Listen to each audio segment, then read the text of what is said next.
All right, morning all. It is morning for the UKers. It is actually morning for me too. It's 1 o'clock in the morning for me, and I have no idea what the hell I'm doing up. I've been up for like shit. Oh, dude, I gotta tell you, I have been up since like noon yesterday, like the day before yesterday, which was Thursday or something. So I haven't had any sleep really, and I'm really tired. But I was so excited for this, I didn't get any sleep. So for those who are out there, this is a little show that I do called the Cesspool. I usually do it on the Great Debate Community channel. If you haven't subscribed to that channel, it's in the video description, so go check it out. But this is a UK version because I have UK with me that I've been trying to get on for freaking forever because he has one of the best channels for just objectively looking at a critical situation and getting a pretty informed opinion. Now, I'm not going on cam today. As you can tell, I got a Union Jack. So, because my guest is better looking, more intelligent, and has a better accent than me. So, you don't need me. I don't even know why I'm here, to be honest with you. I just want But anyways, I have No Plum. No Plum. Yay. Thank you, Steve. Yeah, I talk too slow though. No, you don't, dude. I swear to God. Oh, let me clear my enemy source. I'm getting a little echo. Okay, I'm done. I had a little echo. You know, dude, you don't talk too slow because when I listen to your videos, I put it like 1.5 speed and it's normal. It's great. I love it. I love it. So no, please keep that up. Matter of fact, you have a list in your playlist, which actually people need to go check out. It's in the video description, which is going to be talking about what we're going to be talking about because all things, you know, when we come to these issues, I want to make sure people realize that you and I, we agree on a lot of things, and what we don't agree on, we discuss. But on certain things, we have our opinions. We go back years in this stuff, but for some reason, people that do not have any skill set to have an actual conversation love to throw out hyperbolic terms and pejoratives and invectives and just call people names. And I saw this happen to you on Twitter. And this is something that happened to me with the same person, Bionic Dance, who I will, all cards on the table, I'm not even going to sugarcoat it. I cannot stand. I think I loathe her. I think she's disingenuous. I think she's dishonest. I think she's ignorant as can be. But that's just my personal opinion. You might get along with her. But when I saw what was going on Twitter, I like, dude, you got to talk about this. So I have on Twitter now that your timeline, and I'm just going to turn over to you and kind of walk us through this because this really ticked me off that she went after you. Because I'm telling you right now, you are one of the most fairest, honest, objective, informed commentators on many topics. I mean, you really are. And so for her to like to go after you and try to label you like a transphobe because you said something she didn't agree with. Yeah, I couldn't have that. So that's what we're going to be talking about tonight. So, Noel, take it away. Yeah, thanks, Steve. So first, let me say thank you for having me on the show. As you say, we've tried to set it up a number of times on a number of topics, but one thing or another has got in the way each time. So it's nice to be doing something with you. Yeah. So first, just let me say with regard to this, like I said on the tweet here towards the end of it, this was a sort of thread of a tweet, you know. This isn't something that I like to do. What had happened was we'd had a couple of discussions, Kate and I. I'd made a tweet and she jumped on it, and then she'd made a tweet, and which was a sort of ridiculous comment that she'd made in actual fact, which I'm sure we'll discuss in a minute. But I jumped on that, and she'd called me a transphobe on each occasion and a bigot. And then she blocked me on the second one, and that's so she blocked me. I've known her for maybe over 10 years, I would think, on YouTube. I've had disagreements in the past, notably over rocks being atheists. That's what she's known for. And by the way, I do want to have a little correction because people would correct me. I stand by being corrected, especially for my live chat. So John Foley had pointed out it's only the Union Jack when it's on warships. I didn't know that. Yes, it's just the Union flag. Is what it should be. And I do know it's a de facto flag. I don't think it's ever been nationally recognized. It's a de facto flag, isn't it?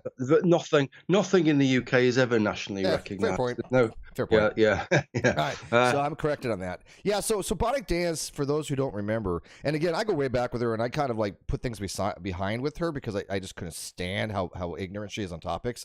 She was the one that really kind of promoted this whole rocks are atheists, and you know my stance on that subject. And so we butted heads, and she went on numerous programs. This had to go back 6, 7, 8. No, it had to be longer than 8, 9, 10 years ago. I don't know, a long time 10 years, ago. I bet, yeah. 10 years. I think when she went on, remember Dr. Jones's channel, NGC Studios, and they had a show called The Place, and she went on there with Ozzy, and she went on there with Dr. Michael Jones, and she just made a fool of herself.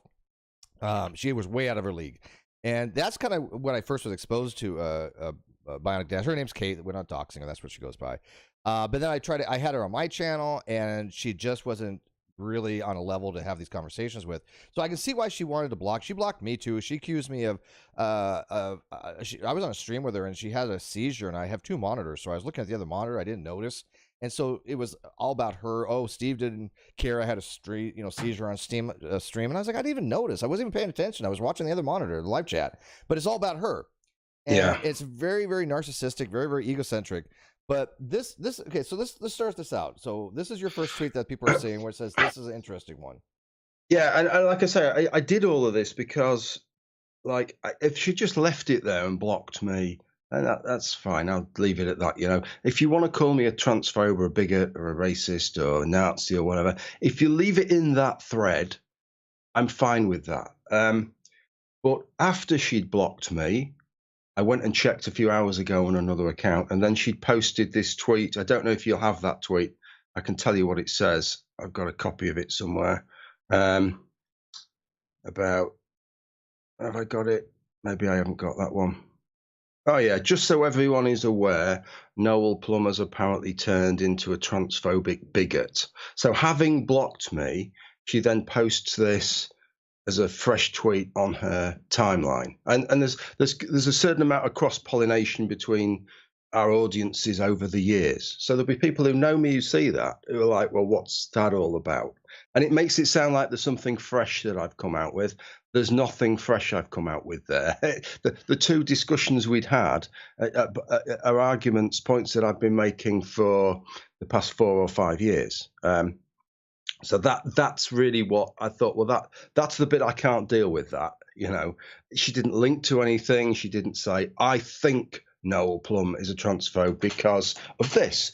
Go and have a look. So I did this thread. You got the thread up. I have the thread up, and I didn't have that. Obviously she has me blocked. I have her blocked, but I can definitely say that people love doing that. They love taking things out of context. I had somebody do that just recently do that to me that I've known for quite some time that willfully took what I said and twisted it, and people that know me were like, "That's not what he said." And worse, that's I might be able to show it. Yeah, people say it says, just so everyone knows, Noel Plum has apparently turned into transphobic bigot. I did read that, but I don't have. I read it before, but but even worse, there was, and I'm gonna do another episode of Cesspool on my GDC channel for this other person. But they not only took what I said out of context, they deliberately made a quote up. Made a quote, direct quote. You saw that. Yeah, that was not attributed to me. It was a racist comment, but they said, "Oh, Steve said this." As a screenshot of it. That was a blatant lie. That's how bad some of these people will lie. It is, it is, And I tried to, you know, on the thread that you're showing on screen there, I tried to do the exact opposite. When I laid it out, I said, look, these are the 2 disagreements that we'd had.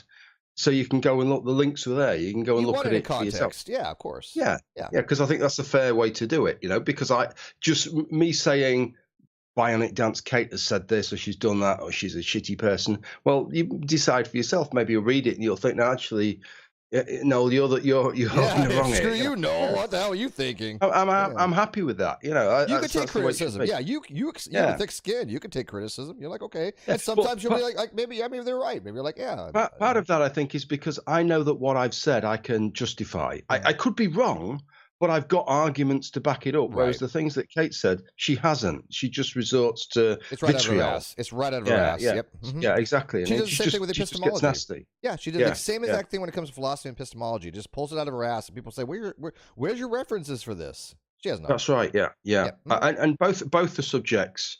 Both these 2 sort of subjects that we disagreed with. I mean, we can go through them if you. Well, I have the. I have the tweet here.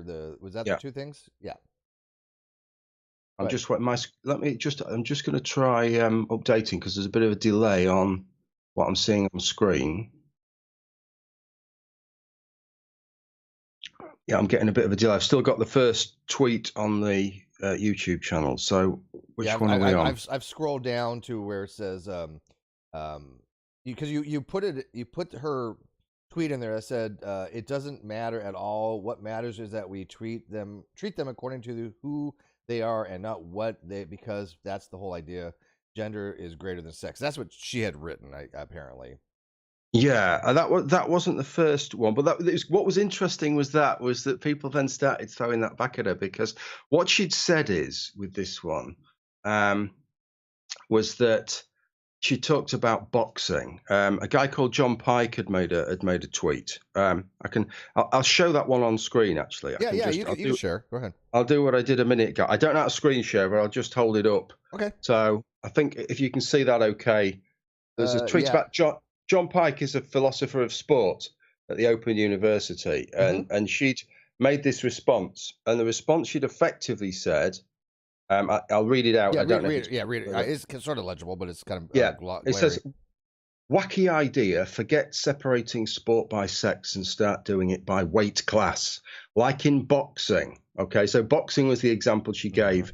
Then either you have no problem with that, or it's not about sports. So the interesting thing was that first off, with regard to it's the who they are and not the what. I didn't pick up on this, but a few people hammered her for this. They said, so if it's about the who they are and not the what, why are you separating by weight class? Because isn't that a what? That's a what? That's a what? That's a category. Yeah. So she's just gone from one what to another what. Right, exactly.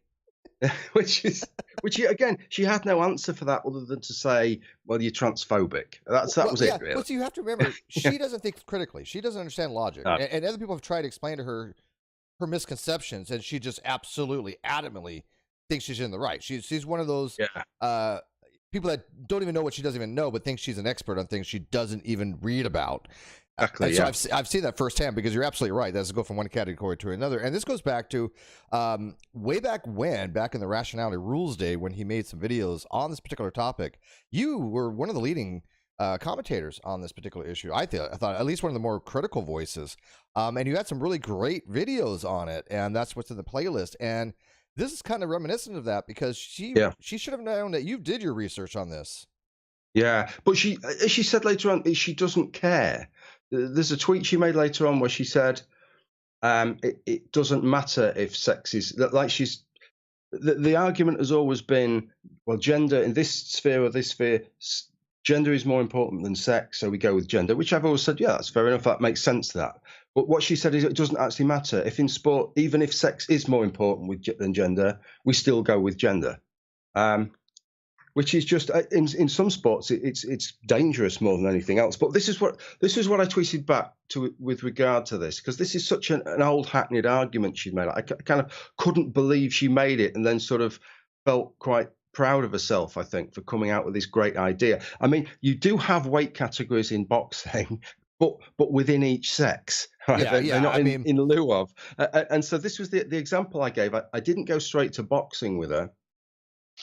Because boxing is one of those sports. There are some sports where it's easy, where you can look at the physiological metrics.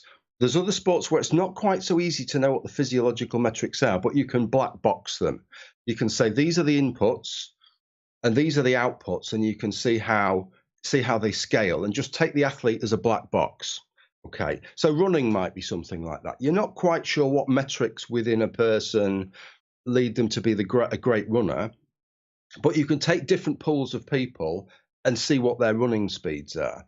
Other sports, you can't do that quite so well. Boxing isn't quite so simple, because it's one person against another, right? So it's not just how good a boxer you are, it's how good they are. And there's a bit of a sort of rock, paper, scissors sort of thing with boxing techniques. Field sports are another one where it's very difficult. You can't judge how good a footballer is, association football, is by how many goals their team scores. It just doesn't work like that. So some sports are hard to assess. So the first one I went with was weightlifting. And this is what I said to her. I've got it written down here. I said, that won't work. The gulf would still be astronomical. So large, it is one of those suggestions that always sounds naive. I said, have a look at the weightlifting. And the example I gave was Lee Wen, who is weightlifting. Of course, you do two lifts. You do the clean and jerk and the snatch, and then you get a combined weight total for that. So Lee Wen competes. She's a female weightlifter. She competes in the over 89 kilos category. That's the largest category, right? That's the big, heaviest lifting female weightlifters. Yeah, she has the world record, 335 kilos. combined lift, which in pounds would be about, I don't know, what is it? 2.2 times. Yeah, that. 2.2. So it's 730 or something like that. It would be something like that. Yeah. So that's what she's lifting. Now, in the men's division, the male division, the under 69 kilo record holder has lifted 4 kilos heavier than that. So that's a 30 kilo lighter, a division that's only 2/3 the weight. But Li Wenwen isn't 89 kilos. She's 148 kilos. So she's more than twice as heavy as the at most 69 kilo guy, and she's still lifting less. So in what world could you just have weight classes there? And then I tried to entertain her as well. Somebody had commented on the boxing thing and said, well, it wouldn't work. You couldn't do it in boxing because there's too many physical differences even at the same weight. And she did the citation needed sort of response, and it's so I responded to that, and what I said to her was, I said, well, yeah, it's a well, I'll read you the first line. I said, I don't think there is that data, but we do have data on punching power, which is obviously a pretty relevant metric in boxing. It's not the only metric. Although the other metrics all favour guys. We know that guys have stronger skulls. We know that like the brow ridge is greater on guys, which protects your eyes more from being punched in the face, etc., etc. But in terms of, punching power, the interesting thing with the punching power data is across the world of sport, they've done physiological tests comparing male and female athletes. Punching power is the one out of all of them where the disparity is the greatest, right? So boxing's a really interesting one to have gone to. So great is the disparity. There was a peer-reviewed study done 2 or 3 years ago, which showed that in their study, the average male punching power of their sample was 2.6 times the average of their female sample. So great was the difference, there wasn't any overlap, which is really unusual. You always get some, right? The weaker guys are always weaker than the stronger. The data is so far out, there's no overlap in the data whatsoever. No overlap whatsoever. Yeah. And when you think, I went and had a look at, because it doesn't give the detail, it doesn't break it down by sort of size or weight. But I went and had a look. The average weight gap between males and females is about 15%. So you've got a 15% size gap on average and a 2.6 times punching power strength gap. With the stronger punching power, the people that have got the stronger skulls and the stronger neck muscles. And Kate's opinion is on this is that if you don't agree with this, you're transphobic. Then you're transphobic. Yeah. So the situation is that we effectively, she's saying, unless you're prepared to accept weight categories alone for boxing, which I don't like to be hyperbolic on this, and sometimes you get this hyperbolic stuff about trans women taking over women's sport and all this which isn't happening, right? That's where it gets a bit hyperbolic. But I don't think it's hyperbolic to say that if you just had weight categories in boxing and no sex categories, sex categorization first, you're going to see deaths, you're going to see brain damage, you're going to see dozens and dozens and dozens, maybe hundreds of female boxers in wheelchairs, paralyzed for life. It's just going to be one punch and potentially fatal. Well, we've seen this. We've seen this in MMA. Fallon Fox cracked orbitals. She has much more punching power. It's not just that. It's bone density. It's reach. It's recovery time. It's speed. It's bone dense. There's a whole factor of things. And when you are going against a biological male, you can't just wave away that and say, oh, if you don't agree with this, you're labeled some pejorative. That's not an argument. It's not an argument against the data, and that's what she's doing. How big does the pile of bodies have to get, right? If you put Kate in charge of this and said, okay, we're doing it, but it's on you, Kate, right? How big does the pile of bodies have to get before she'd relent on that? I doubt if she cares. I think she's such an ideologue that to her it's seriously, and this is my personal opinion, and I admit it, it is merely you're not agreeing with her. If you don't agree with Kate, she will use anything in her power to vilify you and just use pejoratives and send her flying monkeys over. This is what she does. This is what she's done for years. Now, I don't know if they come after you yet. Most of them won't, because I think the vast majority, as you said, you overlap your audience with her and they know you. So I don't think you're getting much pushback from it. But that seems to be what her intent was to do, is to get people to somehow rally with her instead of actually talking about what you're trying to discuss. And again, there's facts and there's supposition. The supposition, I admit, you're kind of planning ahead, saying, look, what is some possible consequences of this? Brain damage, concussions, deaths. These are possible, but these are suppositions. These are hypothetical future contingencies. However, there are still facts of the matter to be had, such as the disparagement between the sexes as far as boxing as a whole, including punching power. She's not addressing that at all. She's not addressing the facts. No, I mean, I feel that, like, I try and approach subjects like this responsibly, and part of approaching them responsibly is not to advocate for something that I wouldn't be prepared to do if I was the person in charge of that sport, right? Because it's kind of hypocritical. It is just virtue signaling. If you advocate for something that really isn't workable, but it just sounds good, it gives you the little tick in the box, you're a good person. But you know full well, if you were in charge of that sport, there's no way that you could put your name to that, right? Because it isn't going to work, because it could be dangerous, because it's unfair. That to me, that's unconscionable. Absolutely. To start advocating for things like that, when you know that the people that in power, they can't do that because they just won't work. I wouldn't want to put my daughter in that situation, and not at all. And Lady Firebrand says maybe she's just after the attention and views. Yes and no. Kate is not somebody who really goes after the views, I don't think. She does love the attention. She's one of those people that will say 1 + 1 = 3 or something that inane and expect you to believe it, or she will just basically vilify you. What she really believes what she says is the case, even though experts in the field have told her how wrong she is on so many different things. She just does not bother to educate herself.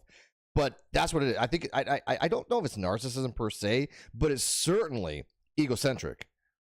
That's it. I mean, I can take people being wrong, and I can take, like I say, I've known Kate for quite a lot of years. And obviously there's been run-ins there. There's been things she said that have sort of, I found frankly embarrassing to read or listen to, or sometimes to discuss with her. We had a discussion an argument years back on, I won't go through it now, but it was to do with abortion, and there was something, a sort of article about the potential for an artificial womb in the future. And so I made a video maybe 8 or 9 years ago now about how that could impact upon abortion with regards to the asymmetry we have now. The reasonable asymmetry where a woman gets to choose effectively whether she's going to become a parent. She could choose, the recent abortion amendments in the USA aside, can choose whether or not she's going to be a parent, whereas a father can't. He has to abide by whatever she chooses. Right. If she chooses to have the baby, he's going to pay. He has no input, But you could. I understand why there's that asymmetry. It's regrettable, but it's probably the best fix we can have right now. But the argument I was making in this video is that might change in the future. If men have the womb. If the mother, she doesn't want the fetus, and he does, he can say, well, actually, let's put it in this artificial womb. She wasn't having any of that. And that's a perfectly legitimate conversation to be had based upon the way the science is going. And again, why would you not want to discuss these hypotheticals, and why would you not want to discuss possibilities? Because that's where the discussion lies. I mean, and you know what's the funniest part is, even if these things didn't come to pass, just as a philosophical viewpoint of what if men could carry babies to term through some artificial womb, would they then have the choice, like women claim to? I think that's a very fair question to be discussed. I'm not saying right or wrong or indifferent, but it's something to be discussed. But to be fair to her, she did discuss it with. I mean, she got angry, she got nasty, she was very unyielding, and some of her, I regarded some of her responses as quite unfair, because I was sort of saying, well, what's your justification for that position? And like, if it takes a woman 5 more minutes to have this procedure than just having a basic abortion, well, it's my 5 minutes, it's my body. If I want it to be killed, then it's killed. I say that's a bit unreasonable. I agree. But the thing is, the discussion we had stayed within that discussion, so I could live with that. Okay, it's fair. Like, well, okay. I'm not. I don't like this way of discussing. I think you're being a bit unreasonable, but it's staying within the discussion. I can handle that. Then. Unlike this one. Unlike this one, yeah, that's the difference really, where it becomes right. Okay, you've said a couple of things I don't like, so I'm just going to block you, and then this is the great bit. This is the great bit. Let me see if I can find this. I will be able. Let me show you this on the screen. So she blocked me, and then after she'd blocked me, can you see the writing on that one on screen? Oh yeah, so it's goody, Noel Plum. Oh wait, move it down just a little bit. Is trying to play the victim. Oh yeah, okay, that's you. And claim he said was not deeply transphobic as fuck. And then you can read what he wrote on the you are not somebody to play the victim. Can you read? Yeah, but then it says the second part. Yeah, it says read the bottom. It says, of course, I only know what little the Google alert showed me because the coward blocked me. Well, I did block her, but I blocked her after she'd blocked me. So then Maish Grey Wolf says, "Oh, what? He's blocked you? Oh, that's not how he presented it." And at that point, she says, "Yeah, I mean, to be fair, I did block him first." So that shows. So you're a coward for blocking her. It's gold, isn't it? So she's not a coward for blocking you first. No, that's great. Obviously, that's legit, right? But hey, I can't block her back because what about if she wants to unblock me to look at my tweets? Silly. Yeah, well, you're clearly the coward. How can I deny her that right? You know, that made me laugh. It's so funny. You can't even make that level of shit up, and this is what she doesn't get. It's like you and I and other people, like my audience, they're like, "Oh my god, this is comedy gold," but she doesn't see it that way. No. But let's read through this thread, starting at the first one. This is an interesting one. Did you read that one first? I don't remember if you read it. Yeah. I think you did. Yeah. Right. Okay. So the second one says, firstly, 2 of her tweets. Why don't you read that one? We're just going to go. Okay. I'm probably. You might have to read it out because it's delaying a bit on my screen. So yeah, it says, firstly, 2 of her tweets. One to show why I am tweeting this and not just accepting her blocking me quietly, i.e., she has smeared me to her followers, and the others to show her positions on the issues in question. She wasn't responding to me here, but it outlines her position, which is that gender is greater than sex when it comes to sport. Not quite sure how that works, but we'll go with it. 2, we should divide sports into weight categories, etc., and abandon sex or gender categories. That won't work. And that is a category. Many of you will know I've explained why this is a non-starter for years now. If arguing that makes me a transphobe, then I am clearly a transphobe for some years experienced. So it's so funny. She's saying we should abandon these categories, but we should have these other categories by weight, which would never work out because, like you said, the data does not overlap. It's nowhere near that. The reason that we have. I mean, I made a video on this a few years back in response to I think it was Suris the Skeptic. I think if you remember Suris, of course. And the interesting thing with the Suris one is that Suris said that we should. This is an interesting one from a sort of philosophy of sport perspective. Is that Suris said he didn't like sex or gender in sport because it's not getting at the heart of what the difference is, right? Which I kind of get that. It isn't a metric in itself. Mm-hmm. It's a surrogate for a basket of metrics. And so what Suris said was, Suris went with weight as well, said, so weight's a better one. and the thrust of my response is, weight is exactly the same. A heavier boxer isn't a better boxer because they're heavier. Mm-hmm.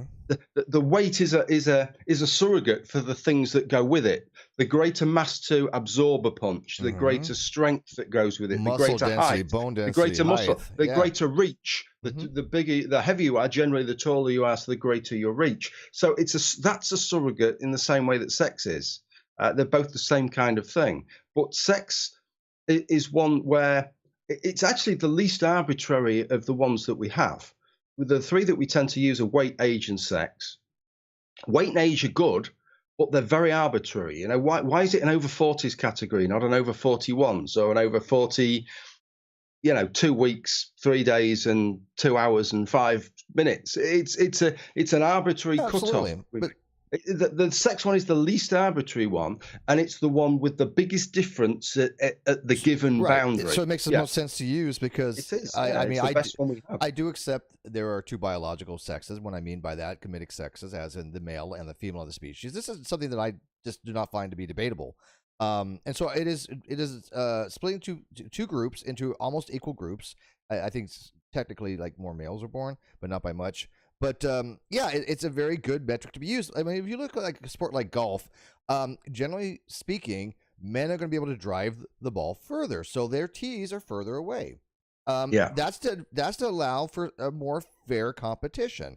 And then, of course, you have the handicap for people that don't play very well. This is, again, to kind of get a little bit more fair competition.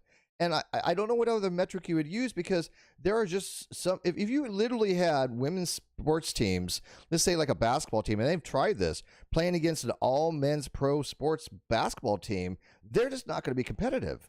No. In any way, shape, or form.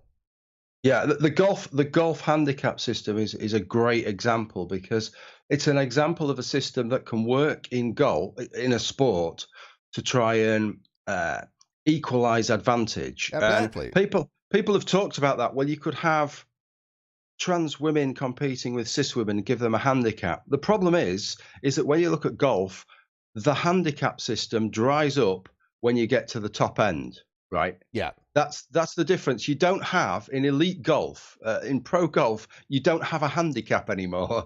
Yeah. You're not penalized for being good, in other words. Right. So it's a great system, but it's like a division system. If you're cycling, you're given a category and you race in your category. If you play in a cricket league or a football league or a baseball league, you'll play in a division with people of your ability. Once you get to the elite level, that dries up then. So it's a different scenario you're talking about. Yeah, and not just that. At least in golf, you don't have the possibility. I mean, I guess with a foul, like when you slice it and so you hit the ball into somebody's head. But for the most part, you don't have the danger of a permanent physical damage as you would in an MMA fight or a boxing match. And that's a huge, huge difference. So you do link the video response to Sarah's a skeptic on the topic of trans, and I think that's about, oh my god, that had to be 4, 5, 6, 7. Yeah, that was a long time ago. And you say, here is one of my videos on this exact subject from over 3 years ago. Yeah, I think it was more than that. So my transphobia consisted of 2 interactions with Kate, Bionic Dance. The first was this counterclaim of mine that combining sports like boxing and weightlifting into simple weight categories combined for all competitors, her suggestion, male and female alike, would exclude all female competitors. This was the final straw for her. Here are the threats. You can quickly decide my transphobia yourself. And then you say, basically, that won't work. And you explain why. The gulf would be astronomical. So large, it is one of those suggestions that always sounds naive. And I absolutely agree with you. It is very naive. Have a look at weightlifting world's records. And then you go into like Lee Win-Win. And you're exactly right. The gulf is so massively different in competitive weightlifting that it's if you look, I mean, I've seen some of the data points. For weightlifting, and you have like the women, and you have one person a little bit higher. Then when the men's, even the bottom of the men is still way a standard deviation over or more. Yeah, and this is the interesting thing is that like some people then these are these specific sports. Maybe this kind of system would work in other sports. Actually, sports like weightlifting are the easiest to try and find. What people are trying to do is to find a proxy for sex, which isn't sex. Yes. Mm-hmm. And the reason I say that is because it's basically going to be judged on how many female competitors are in it. If at the end of the day you do it, so let's say we do a basketball thing, and we say, well, height's really important in basketball, which it's incredibly important. And so we say, let's have an under 6 foot category.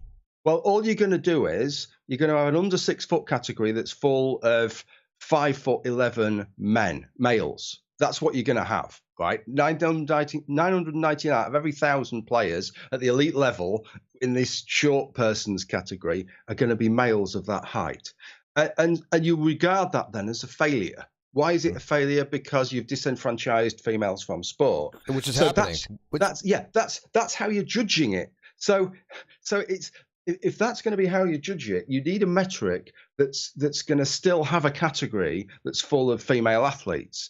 And although it's tough to do in something like weightlifting, it doesn't work with weight. It's even harder to envisage how you do it in a sport like association football, where you don't even know what the metrics are or how they scale to one another. I mean, yeah, sprinting speed's going to be something, the ability to gauge the path of a ball, kicking power, how fast you can kick that ball, but how they all scale together. It's not even possible to put something together to form the categorization in the way that you can. There's no equivalent to a weight category.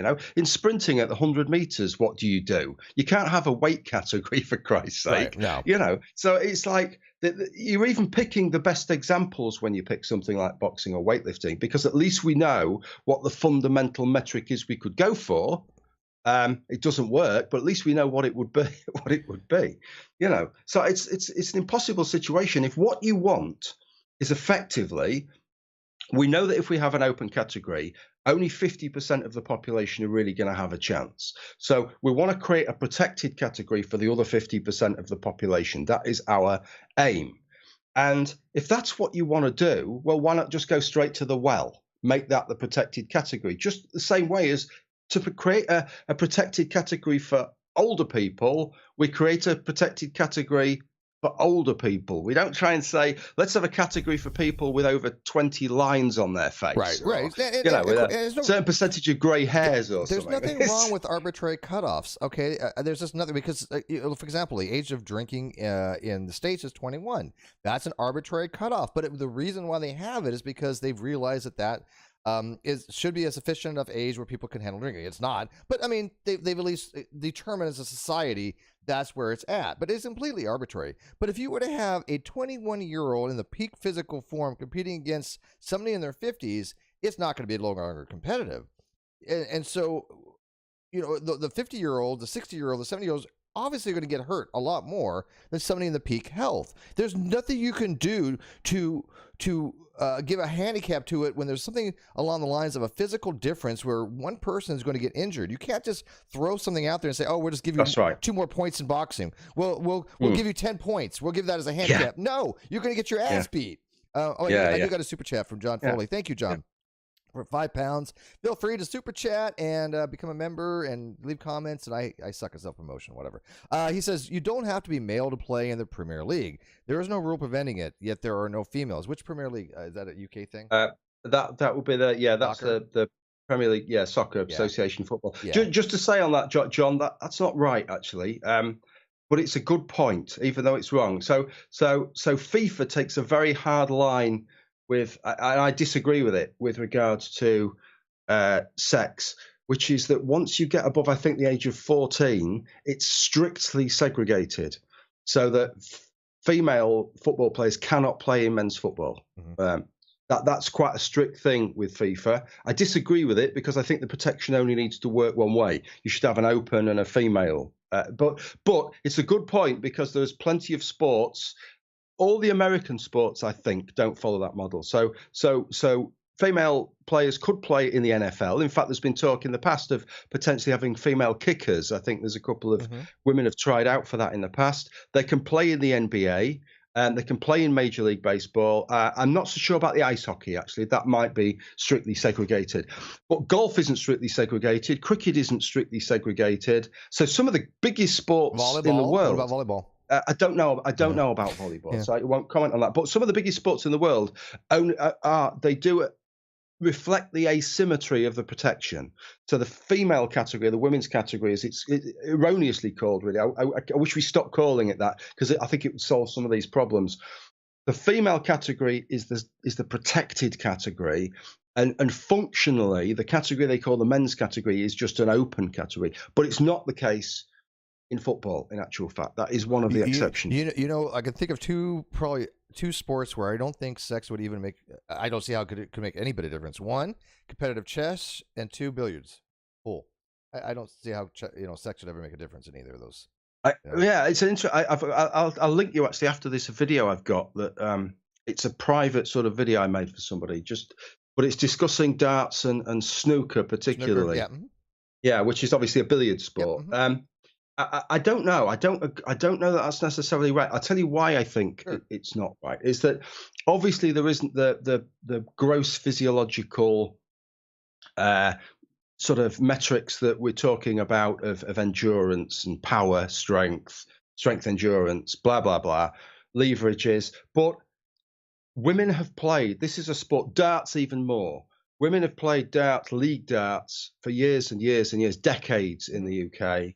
They've got nowhere near the men.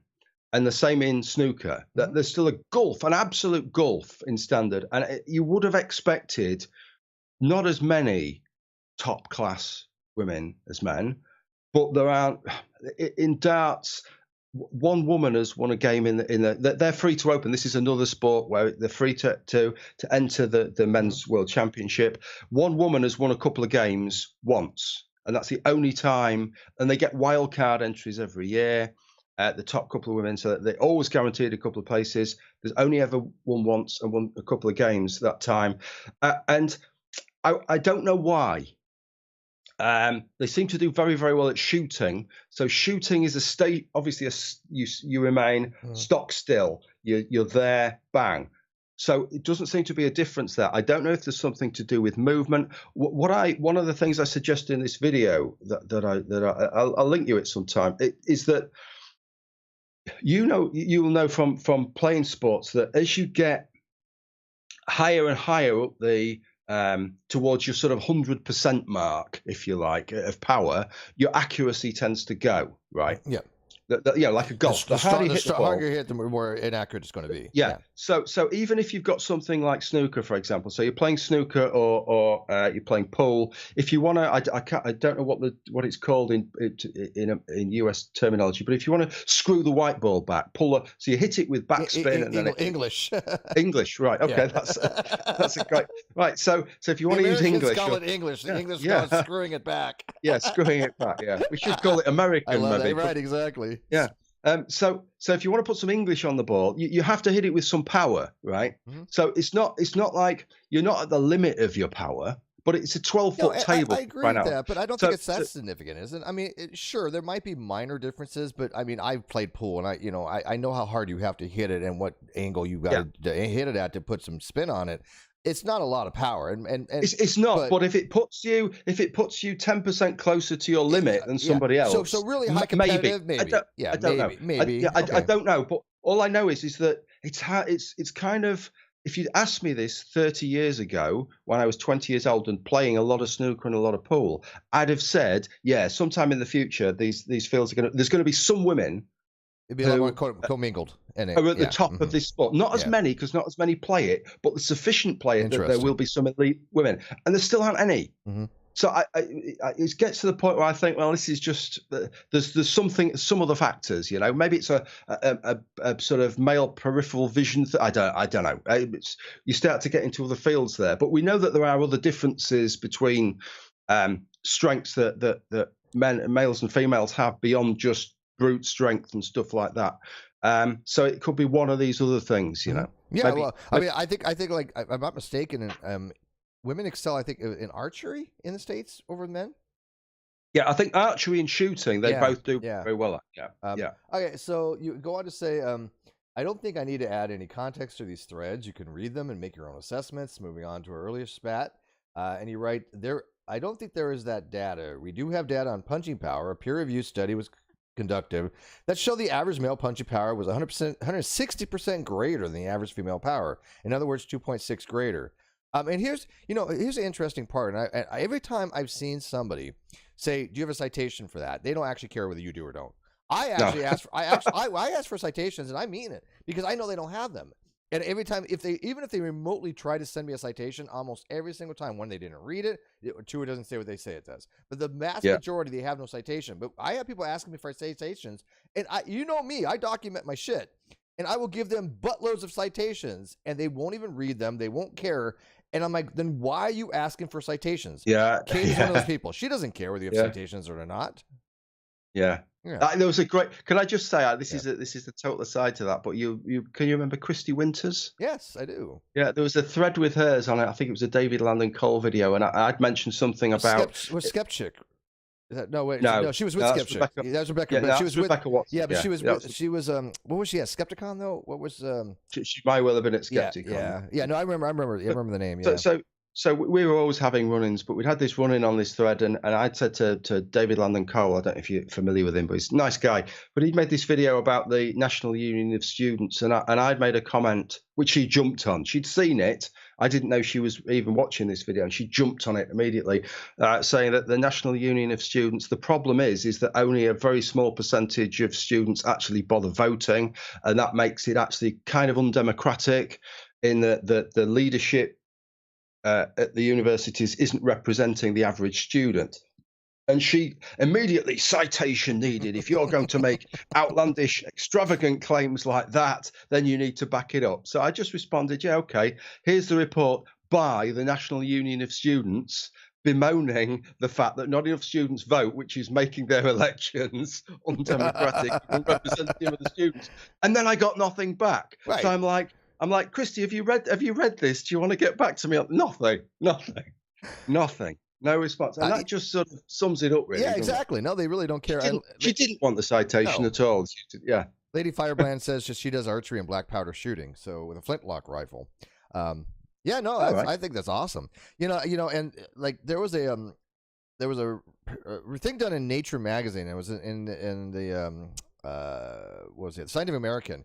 And it was by Claire Ings something. I'm just gonna call her Claire. But anyways, I've read it and it's been out since like 2008, and people still cite this as an article saying that there's more than two biological sexes. But Claire herself in a tweet said, no, that's not what I'm saying. She's saying that there is two biological sexes, but there's a huge amount of variation in anatomical structure and physiology. But people misunderstand what she was writing, even though she wrote that. They quote her, they cite her as, oh, this is citation for what they're thinking is correct, but I'm like, no, you didn't even look. The actual author of this paper doesn't even agree with you. And so I see that a lot too when people cite.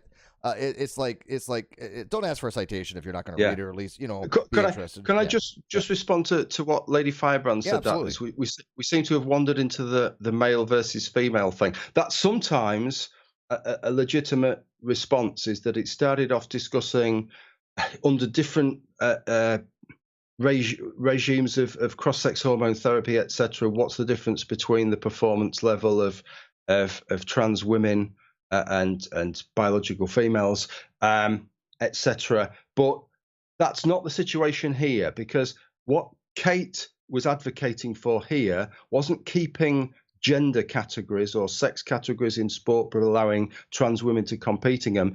What she's advocating for is doing away with it and replacing it with weight categories, which would never work. So then male versus female that is the relevant thing in this situation, because that's what she's advocating for. That is male so versus dangerous, female. though. I mean, that to me, if she was in charge of this stuff, people would not just probably get hurt, but people would actually probably could die. And I'm not trying to be hyperbolic, but that's just naive and dangerous thinking. That's why she's not in charge of anything. It's easy, yeah, exactly. It's easy to make when you're not the one in charge. You know, I'd love to see her on CNN being in charge in it 10 years down the line. Sort of. So why did you implement these policies across sport? It's led to thousands of deaths. The disenfranchisement of 50% of the population from female sport, and she'd be sort of, well, I didn't know it was going to work out like this when I did it. Somebody should have stopped me. She's going to say they're all transphobes. That's all she's going to do. I mean, but it's so funny because neither of us have said, oh, look, this is going to destroy female sports. That's nothing we've ever really talked about. But the reality is there are women in sports that are being disenfranchised. They have worked their entire lives to be masters of their skill, and somebody who's much bigger, faster, stronger, who went through male puberty takes over and just blows them out of the water, and they can't compete, and they're just like, well, why bother? Why do I need to show up if I automatically know I'm going to lose? And I understand that. I get it. The destroying female sport thing is a bit of a sort of damned if you do, damned if you don't, because this is the problem. It's like, on one prong is that well, what's the problem? Unless trans women are dominating, what's the problem? The other one is, so if you wait until trans women dominate, it's like, so you're okay for trans women to compete, but not to dominate.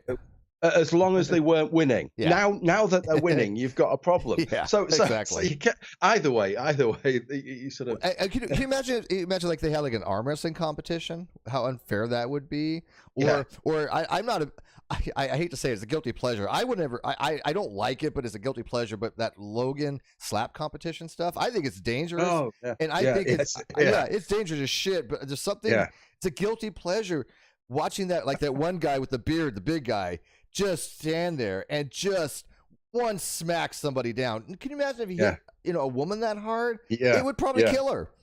Yeah. And like I said, I don't know why I watch some of those slap competitions because they're so dangerous. But I love this because you said so a day or two earlier, Kate had launched at me here for again asserting a position that I have droned on about for years now. Yeah, you have a whole playlist on this.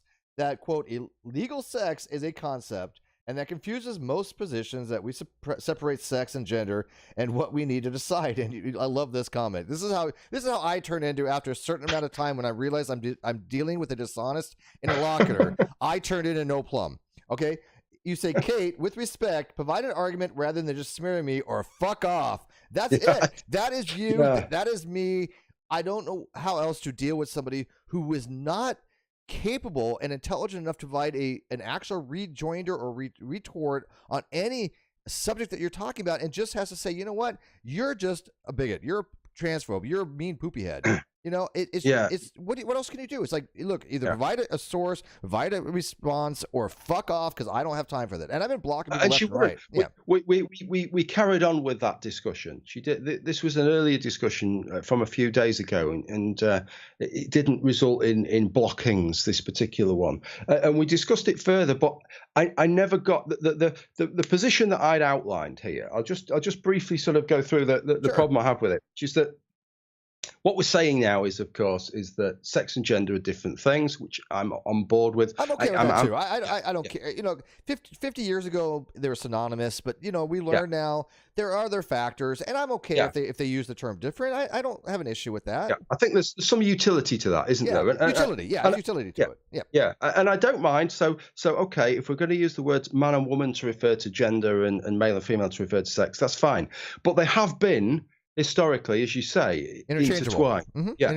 So what happened is a few years back. This is really what set me on the path that I'm on linguistically with all of this, which is that we had a review of the Gender Recognition Act in the UK, and somebody said, "Oh, there's the documents online. Go and have a look at them." So I went and had a look at them, and it was really interesting. Really, it just tells you the sort of mire we've got ourselves in. So there was a form for you to fill in. Anybody could fill it in. You could be a party with an invested interest in it, or you could just be a member of the public, and you gave your opinions on these different things. But there was also another document which gave you some background. Okay, so this was intended to get the members of the public, lay people up to speed on the difference between sex and gender. And it's very explicit, this. It said, we have a different understanding, a more sophisticated understanding. We now separate gender from sex. Man and woman refer to gender. Male and female refer to sex, right? And it says this several times. That's how it lays it out. So you think, okay, doesn't even really matter what you think about it. That's how the government's using these words. This is how this is going to be in the rest of this. Okay. Then when you go, they're making a standard. They're making okay. Right. So that's absolutely fine. Yeah. But then when you go to the document you're fitting in, that you're filling in, they use them interchangeably. They talk about so when somebody changes their gender to female. Well, if you've just read that other document and now you're reading this, you're going to be. If you didn't understand why this has arisen, you'd be like, Well, that's the problem. If they're going to have something like that, which again, neither one of us have any issue with, you need consistency. Yeah. So my position has always been legal sex is a misnomer. Let's get away with it. If we want to have legal gender, then let's have it. If we want to have just gender. So for me, my position on this thread that Kate took offense to and called me a transphobe is I'm not saying what we have to have on our documents. I'm quite happy on most documents to have gender and then write a gender rather than put. At the moment, we have a really weird situation on it. I don't care one way or another. I am in terms of what's actually on them. Yeah. I don't really have a great, It's not a I'm hill you're going to die on. It's no, just, I'm yeah, disinterested. Let's say I'm yeah, interested in the subject, but I'm not bothered which way it falls. right. But what I don't like at the moment. So what can happen is that we could both have a birth certificate in the UK. This is how it works anyway, and it both says sex male. Now, for me, that could mean my biological sex is male, but for you, it could mean that your gender identity is man, but your biological sex is female. Mm-hmm. Right. So what does that information tell you? You actually don't know, looking at somebody's birth certificate, what that information means. So it's kind of useless, really. It's ambiguous. Yeah. Well, Yeah. Let me ask you this. Let me ask you this, because I'm gonna do it. Like I said, I'm gonna do another cesspool on my other channel, and one of the things that I'll be talking about with this particular person is they were fine with the term biological female, but they took massive offense to the term biological woman.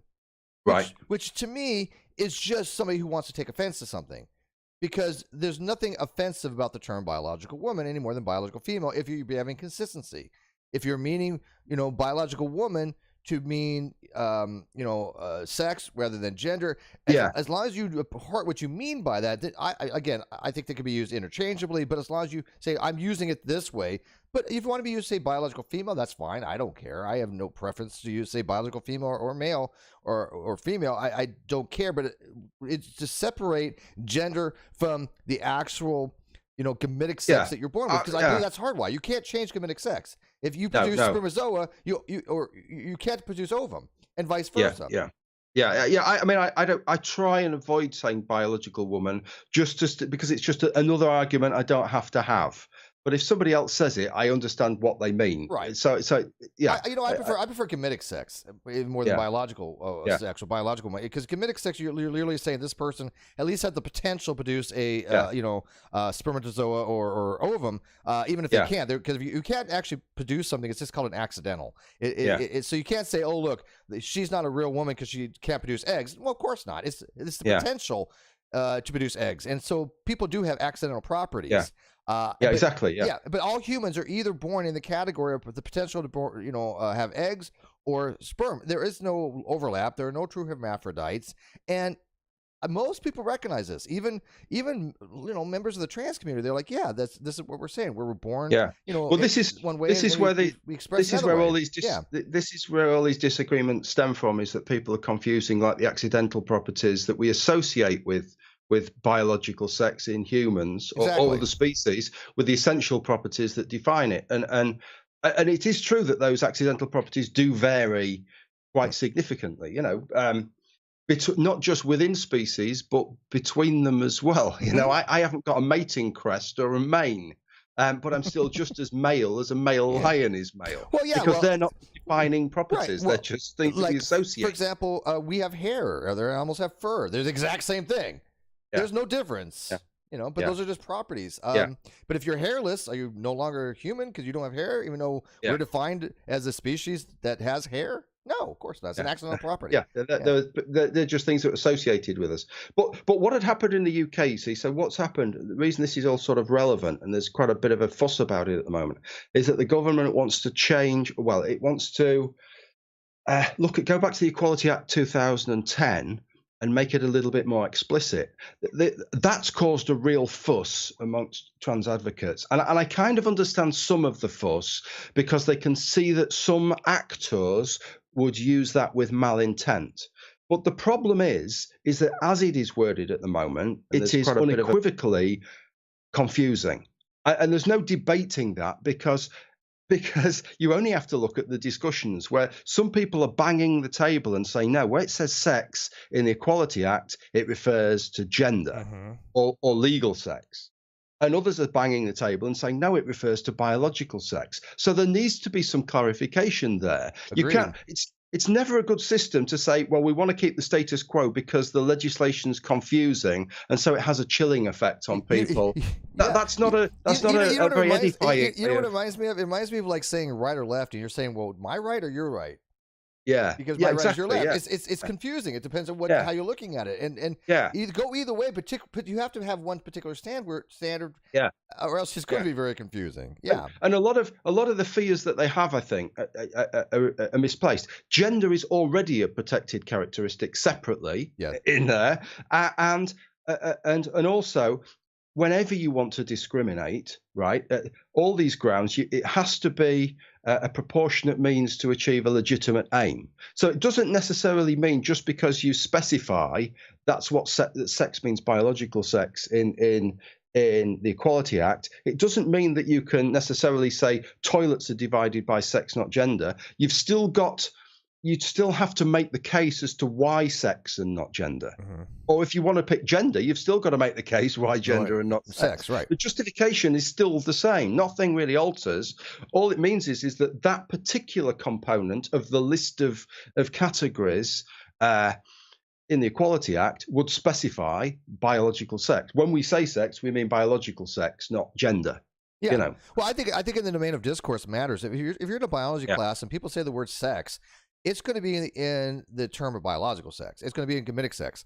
And so when you're in gender studies, clearly that word maybe have different meanings. So I think it really matters in the domain of discourse. Same thing, in any biology class, certain words have certain usages, certain meanings that differ in a different context. Even things like, I talk about like the burden of proof. The burden of proof in in law means something different in epistemology. They're not the same thing. And so, I think what happens is you have these gender studies, you have intersectionality, you have critical race theory, you have standpoint theory, that they're all interrelated, and they have their own uses of terms. And what happens is they're trying to import those terms into biological science classes, and that doesn't work. Yeah, exactly. Well, that's the same thing that's happened with critical race theory, with the definition of racism as prejudice plus power. Yeah. Which is the definition within critical race theory, but it's relevant to that field. It's not relevant, right. Mm-hmm. But people go, "Oh, well, that is the definition." Well, it isn't. It's a definition within one specific field of the social sciences, and pretty much nowhere else. Same thing in like law. Yeah. Like for example, we have what's called assault and battery. Assault doesn't have to have physical force. It's a threat. And if you actually make contact, it's battery. This is California law. However, the average person outside of the legal thing, if you say you assaulted somebody, they're going to interpret it as physical because it's just how people speak. And so in some other non-law related thing, when people says, "Oh, they assaulted me," they're going to think there's some kind of physical contact made. In standpoint theory, they mean it physically. They mean there was physically. I was sexually assaulted does not mean that somebody made the threat to assault you. It means that you were physically touched. Well, but don't people misuse that? I recall a few times Essence of Thought saying this with rationality. I knew you had to bring up Essence of Thought at some point. Yeah. Rationality rules. I recall one conversation where Ethel was talking to somebody and saying that you do realize that they're talking about rationality rules. You do realize the person that you're talking about as a history of violence towards trans people, and the person was like, I had no idea about this, I'm gonna have to look into that, and then mentioned a comment about what has he done, hit them in their face or and then Essence of Thought's like just sort of steers the conversation away from that because doesn't want to say that when they said violence, what they meant is saying nasty things. Yeah, so something they didn't like. No, sir. I remember that. I remember when Ethel made that conversation, saying that literally Ethel was arguing that if you do not agree with her, you are committing violence against trans people, and they had some people actually agree with them, but the vast majority of rational human beings said, "Are you out of your fucking mind?" That really minimizes and trivializes the actual victims of violence. It's so disingenuous, isn't it? Then absolutely, I call it smearing by equivocation by proxy, where you say something, you're not equivocating, you know what you mean by it, but you know that the person who's listening to it interprets it as something else, something worse. So you've got you've got your fallback position. Oh, that's not what I actually meant. I've lived my whole life. Full well. You know how it's going to be interpreted, and you know that's why you do it. I'll give you a perfect example. If you remember the Non Sequitur show, that dishonest co-host that Kyle had that I tried suing, remember her, Katie Joy Paulson? Yeah. Without crystal ball? She said that I assaulted her child. I've never met her child in my life. I've Right. never talked to her child. I know nothing. But I assaulted her child merely because I dared ask what she meant by, quote, medically fragile child. To her, Right. that was assault. So she had Yeah. gone into her chat and said, Steve assaulted my child. Yeah, knowing full well everybody Absolutely. like That's visualizes disgusting. something totally different. Yeah, Absolutely It's disgusting. it is a really shitty tactic, that. Absolutely. Can you imagine if somebody started going into and say, "But yeah, man, Noel Plum touched me," and it's Yeah. you shook their hand or something, you know? Yeah, It's like, you know, yeah. people understand Oh, I that. said You it know, just meant I'd said something that resonated with them. That's all I meant. Yeah, they touched my soul, you know. yeah. You know. Yeah, if I did that once, I'd feel grubby forevermore. I think intellectually grubby forevermore that I'd done it. I'd have to do penance. I'd have to make a video, I think, saying, "Look, I did this thing. I just couldn't do it. I didn't mean to touch their soul and their heart and their mind. Yeah, I just it's just so overwhelming. And you go on to say, but by the way, that was a real thing that happened. I again, we've lived through this. Yeah. So you go on to say, what information we show on documents and either show that information accurately or not at all. Again, as you can read from that link, is a quote transphobic position to hold, though. Even if you follow the thread, just like with the sports category situation, Bionic Dance Kate was, I love this part, unwilling, unwilling to provide an argument beyond effectively, wah, that sounds like her. Yeah.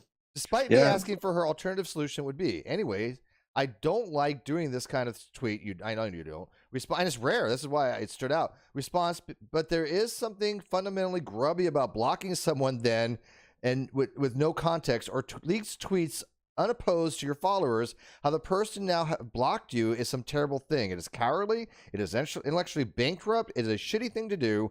And end of thread. Thank you for reading. And let me comment on that real quick because the person who misquoted me absolutely fabricated a quote that I did not say, not only doubled down on it, not only said there's a screenshot on it, but guess who they tagged in it to their flying monkeys? Arn Raw, Matt Dillahunty, Godless Engineer, Caitlin Glory, and somebody who's actually deceased, and other people that obviously I have issues with because they would never check into it.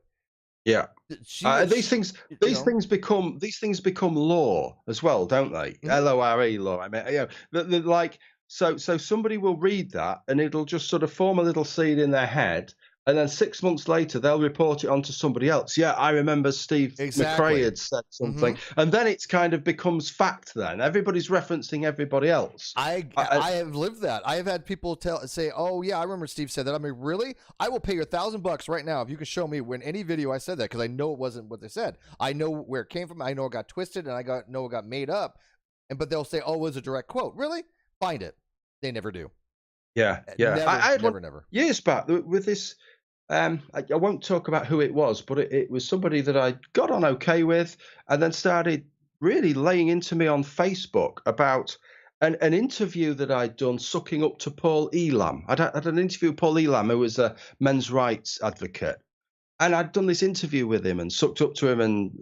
But I've never spoken to the guy. I've only ever mentioned the guy in a video once to say that I don't like him, that I think he's a sexist, and I think he misrepresents men's rights really badly. That's the only. But somebody had said something to this person on Facebook who I know, and they'd got it in their heads that I'd done it, and they'd not bothered checking. Of course not. It had become a fact in their mind. It's a fact on the internet. Yeah. Yeah. Yeah, this is how Noel's gone downhill now. These are the people he's associated with. It's also a form of gaslighting, and it's also a form of historical revisionism. And they know that if certain people won't fact check, it becomes solidified. Yes. And you and I have a very long memory because we've been around for a very, very long time. We've seen it happen, not just us, but other people. And every so often something will come up and you're like, no, that's not what happened. I remember this. That's not what happened. You're absolutely put out misinformation. And the honest agents will say, oh, really? And they'll correct themselves. But the dishonest ones will just continue, double and triple down, but never provide you the actual source, the primary source. Never. Yeah. There was some other great ones in those threads. Some of the threads you linked there about the sports ones, about sexism. That was the other thing. There's a couple of people. It wasn't Kate, but let's be honest. We're discussing Bionic Dance here, but she's almost like an archetype right, for this kind of person. It's That's a not. good point. It's That's not a good actually point. about. It's Yeah. most of these points are more general. Yep. And there was a couple of people very much of the same mindset and accusing people. Basically, their position was, I'm not really hyperbolizing their position. This is it. That to suggest that males are superior to females in sport is misogynistic. That's what they said. Well, it's just, well, you're not, so you're not transphobic. You're sexist then. That was basically it. And it was like, but males are stronger than females. It depends on the sport, but yeah, absolutely. That's a fact. They said it's sexist to say it. No. And what I'm thinking is, so is it sexist because I don't, they weren't actually saying it was wrong. They weren't challenging the fact of the matter. The fact. Yeah. So it's like, even if it's true, you just can't say it's it. Sexist. I don't know if it's sexist to say it or sexist to believe it. So even if you know it's true, you've got to pretend it. I just don't know. Yeah, well, I think to them what I've been told by a few people, and you're right. Kate is just the archetype for this. She's the quintessential one. But I mean, a lot of people think just like her. But for example, I've been calling out Jeffrey Marsh as somebody who I cannot believe, as a grown adult, wants to have conversations with children about sex behind their parents' back.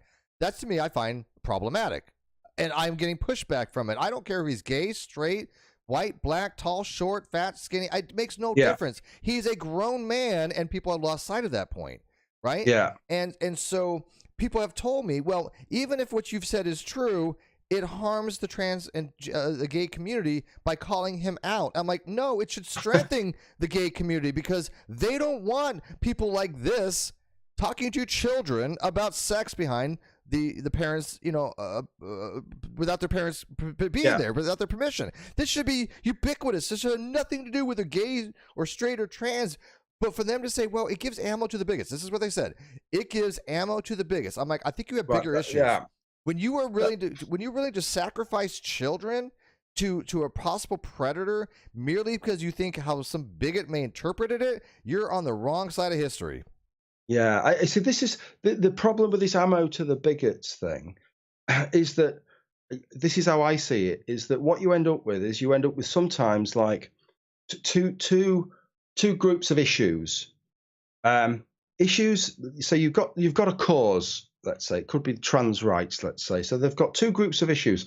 One group of issues is legitimate and most people are on board with, and then another group of issues which are manifestly not of the same type, right? So for example, saying, well, gender is really important, treat people by the gender they associate as, this will make people's lives easier, it doesn't need to negatively impact anyone. People can get on board with that. But then when you start applying it to things like sport, where manifestly sex is more important than gender, those are different types of issues. Absolutely. But then when you say, well, but if you don't agree with us on these issues, you're strengthening the hand of the conservative reactionaries on these other issues. Well, why are those issues conflated? They're not related. They're conflated because you're conflating them. They're not even related. They shouldn't be conflated. They're independent from each other, and they should be. I mean, a matter of fact. The only conflation is because you're making. They're doing it. They're doing the conflation. It's like you're saying you're forcing the same dealer to deal cannabis and crack cocaine or whatever. That's why they're conflated.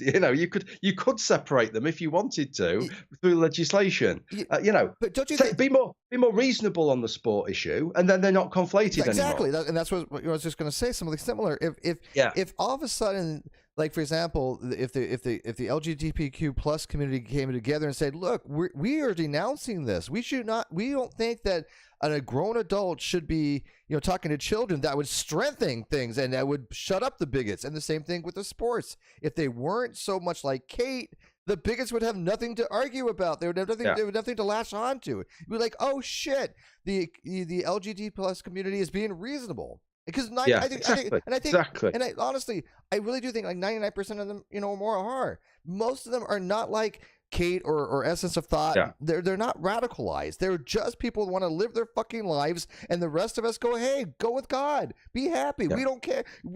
Fly your freak flag. Nobody cares as long as you're not harming children or is non-consensual. Yeah. And so it's only that really small radical, people like Essence of Thought and Kate who will be out there going, no, you must believe with us, or you're just objectively wrong and you're a bigot. and that doesn't help anybody. Yeah, I don't think they do more good than harm. I think they do more harm than good, really. I do. I do. It must be difficult for some people that have been trans for some time and saw things getting better, And now which they were up until a few years, and now exactly. it's become an absolute mess just because of a sort of new brand of intolerance where everything has to happen in the next 5 minutes to a degree where you just accept everything. You know, if there's 100 genders, well, there's 100 genders. You know, people can just be whatever they want to be just by saying they are, and we all have to just accept. But that's what it's called. It's called repressive Yeah. tolerance, which was basically the movement where if you don't agree with us, we're going to spend as much time as we need to shut you down. Yeah, and it's what it's caused is it's caused sort of thinking to have to be more polarized. We're talking now about public toilets. Do we segregate them by sex or gender? The fact is, if you went back a few years ago, it was a kind of hazy mush that worked in that if you had a Blair White or a Katie Montgomery, they went in the women's toilet and it was no problem. But if you had somebody like this guy, I've got a picture. Sorry, I say guy. I think it is a guy, right? I'm going to be honest. Look, something like I see. This is again. We are allowed to have our opinions. I believe that people like Dylan. Let me show you that picture. Yeah, exactly. I wouldn't want them to go. No, I mean, with clearly, my daughter. We could distinguish between that, and women would say, "Hang on a minute." But they're like, "Oh, well, now you're dealing." Toilet. Yeah. But now you're But dealing now with it's got to be one or the other. Yeah, it's either got to be sex or gender. Yeah. Well, it's neither of those are going to be a good fit. We need to have a bit of common sense. Yes. Use the toilet that you sort of fit in the best. Yeah. Really, don't you? Yeah. Yeah. Yeah, I mean, I happen to agree with that. I think it is fuzzy, it is messy, but like you said, it worked. And you know, I think the problem is you have dishonest actors that we know will take advantage of these types of things, and that's what we see happening. They're like, I mean, look at the guy, the shop teacher that had these, triple Z whatever prosthetic breast. Yes. It was a troll. Shop teacher. Yes, you're right. That was a complete troll. Yeah. Although they're saying for some reason, I think they know why they're doing it. They're saying, oh no, they're real because they're under the law they can't check. It's a complete troll. We know it. Yeah. And so I think like this person Dylan, who was a gay actor, a failed gay actor. They're like, oh, you know what? I'm just going to pretend to be gay, pretend to be trans, and I can make so much more money and get attention because I believe they're a narcissist. That's my opinion. Right, so I have no respect for that person. I'm allowed to have that. I know what you mean. Yes, that's the person who's been Nike. Yeah, Nike. And look, here's the thing. That is my opinion, but that does not translate to all trans people, and that's what they're trying to do. They're trying to say, "Oh, well, Steve, you're harming trans community because you're misgendering them." No, I don't believe for a second this person is an honest actor. I'm not going to treat them with respect because they're playing people. That's what my view is. Yeah, I mean, I saw that Dylan. I saw the Nike advert with Dylan sort of prancing about. It's a mockery. It's a caricature. If that was, let's assume that wasn't Dylan wasn't a trans woman. Let's assume it was just a cis woman. It would still it still looks like a piss take, doesn't it? Yes, it's a like character.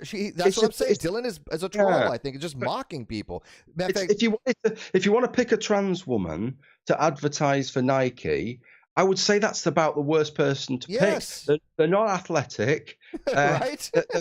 They're advertising sports bras, and they don't need a sports bra, quite honestly. So you could you get some trans women with some quite big tits. Yeah, I don't get it either. But again, somebody said, well, it's all what it sells, right? It's all about the marketing, and they have to. And also somebody who you can be a little bit more sure isn't gonna in a couple of years' time go, that was all. Yeah, exactly. Yeah. Why would you pick? Because that would be harmful for trans people. I think that's the problem. I think it would. Yeah, because some trans people have set a lot of store by people like Dylan, and so then if Dylan comes out and goes, I'm just taking the piss. That's not. It would kill their brand ambassador stuff. But it would. But it would be. I think it would be harmful more generally. Of course it would. Nike could have picked somebody much better than that and still had we want to have somebody trans, fine, pick somebody better than that. That's a really bad choice. Somebody had told me that even if it's true, even if Dylan is just taking the piss or whatever, why does it matter? And my response was this, and I thought this was a good question. I said, look, I respect the hustle. If they're making money and they're playing the loophole, and and they're suckering these companies, okay, you know what? Good on them, kind of thing. But you know what? Doesn't mean we can't call it out. And I think it's dishonest. I think it's unethical. But I get the hustle. I do, right? But if I would say, look, as a cisgender heterosexual white male, if I lied and said I was gay just to be a spokesperson for Grindr or from Gay Festival and to get my narcissistic supply like he does and get profit from it, would that be acceptable? They're like, well, no, of course not. I'm like, then what's the difference? Yeah. And No, look, I could be wrong. I admit that. And if I am, so be it. Well, I'll take my lumps for it. I'll be like, okay, but that's my opinion based on my reasonable approach. Even if you're wrong, I mean, the material that I've seen of Dylan, she hams up being female. It's all a piss take. It's like the exercise bit with Nike there. It's like, this is how a woman exercises. Yeah. Oh, I'm going to have to start crying. There's one video I've seen where it's like, oh, now I'm a woman, I'm going to have to cry over everything and be irrational. Yeah, well, see, Dylan started mocking. He was a misogynist who started mocking women as a gay male. That's how he started. And he's like, oh, you know what? I'm just going to go with this now. Yeah. And that's what I believe. I really do believe this. I could understand cis women being angry with some of that portrayal, and other trans women being angry with that portrayal, because it's kind of mocking anyway. Even if Dylan is trans, it's still a bit of a piss take. It's okay in short doses, but when it keeps going on, I don't know. Even Caitlyn Jenner said it was she's upset by it. Yeah. Right. So, yeah, just not a good choice. I think, didn't Dylan speak with Joe Biden or something as well? And Dylan also identifies as a 6-year-old child. It's like weird. It's a bad choice. If you want to, I understand, right? Okay, let's get a trans person into the White House or whatever. Great. Fine. I love it. Great optics, but there's so many better people you could pick. Do you remember? Somebody had asked me. You remember Nadia from Nadia's Room? Yeah. No. Nadia Chambers, way back when. Long time ago. Okay. Well, Nadia Chambers was a trans woman on G Plus and Google Hangouts, and matter of fact, I think was the first person I ever actually went into a Google stream with, actually. And somebody who was that? Sorry, her name was Nadia Chambers, Nadia Yvette Chambers. Oh, I thought you mentioned somebody else then. Methaven, did you say? No. Nadia. Oh, sorry, I misheard you. Okay. Do you remember Nadia? Only because I knew someone who was called Methaven who then came out as trans, and so I thought it was somebody else you took. So Nadia was trans, and I've known Nadia for a very, very, very, very long time. Very smart woman. She was a computer programmer, worked on the computer Linux kernel. And somebody had asked me, well, would you be upset if Nadia was a spokesperson for Bud Light or whatever? I'm like, no, I wouldn't care less. I'm like, but I respected Nadia. Right? Yeah. I don't respect Dylan. I have no reason to respect Dylan.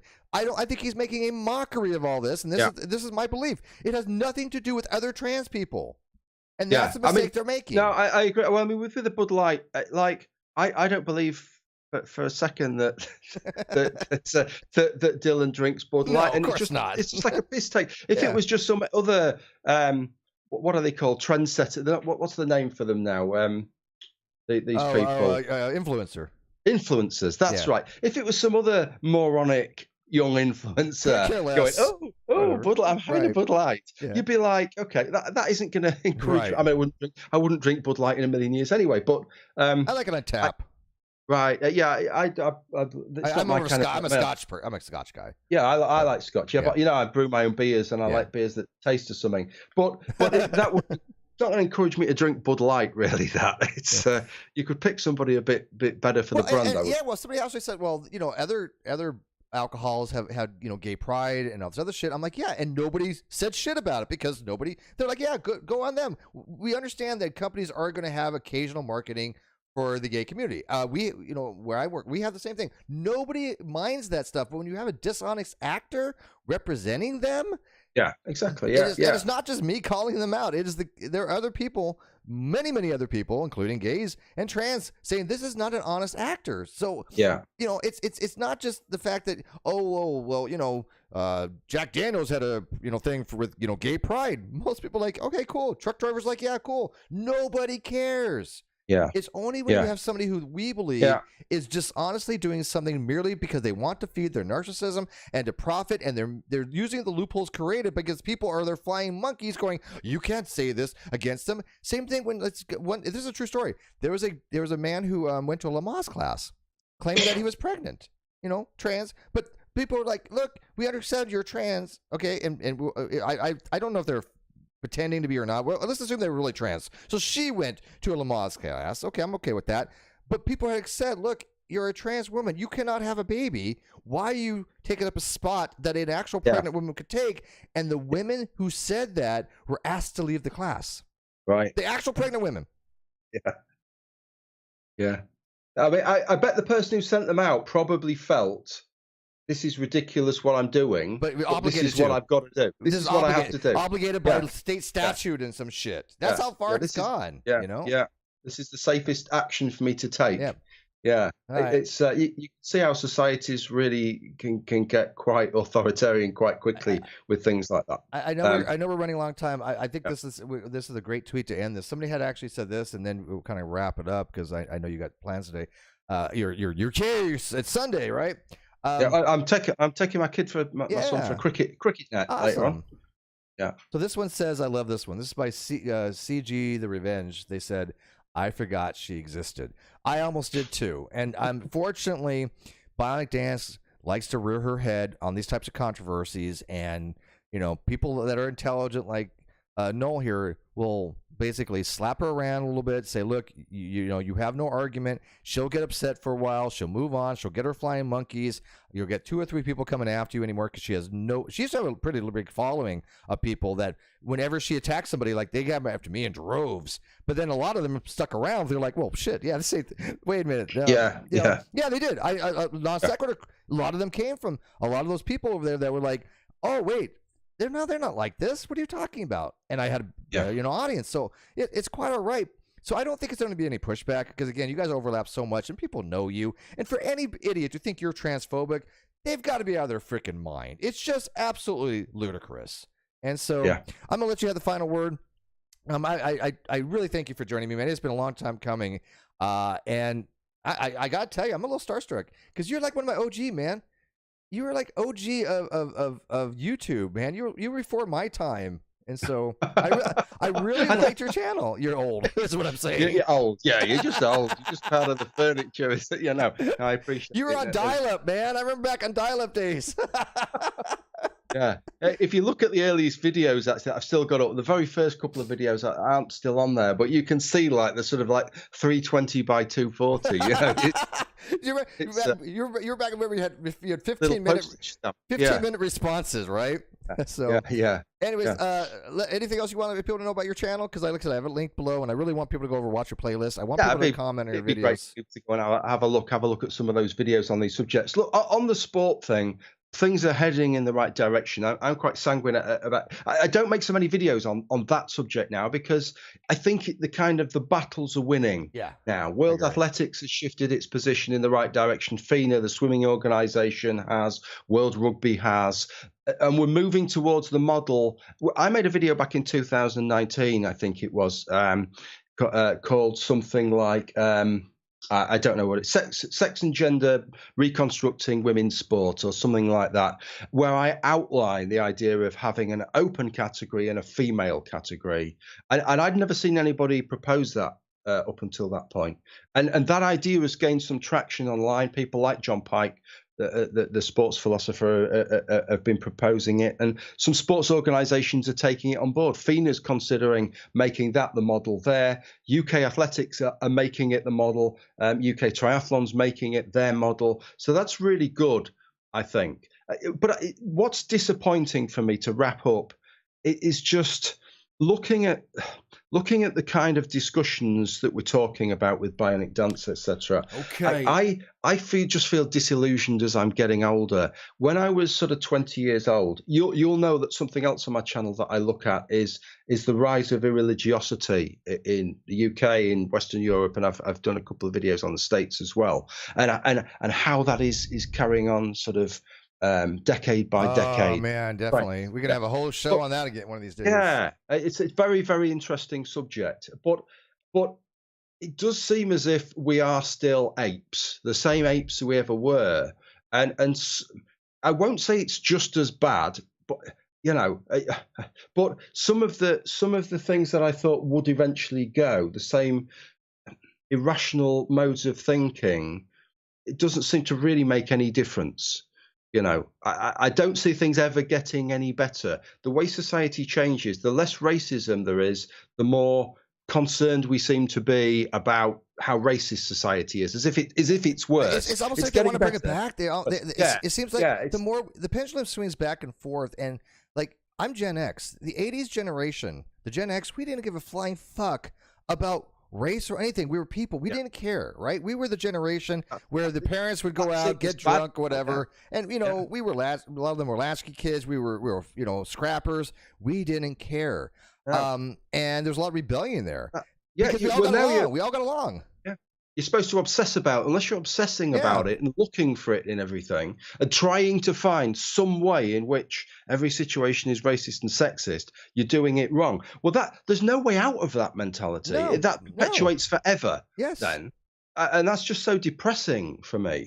As things would gradually things aren't perfect. They're not perfect now, but they were getting better and better. And that was a nice, natural process. And now it's like we've got to try and make things worse. We've got to resegregate and have single race spaces. And like, it's just so depressing. It's because, and I'll leave it at this. I think it's because the radicals that, as you said, have demonstrated they do not have an argument. They do not have any kind of rejoinder to these arguments. They have to have something.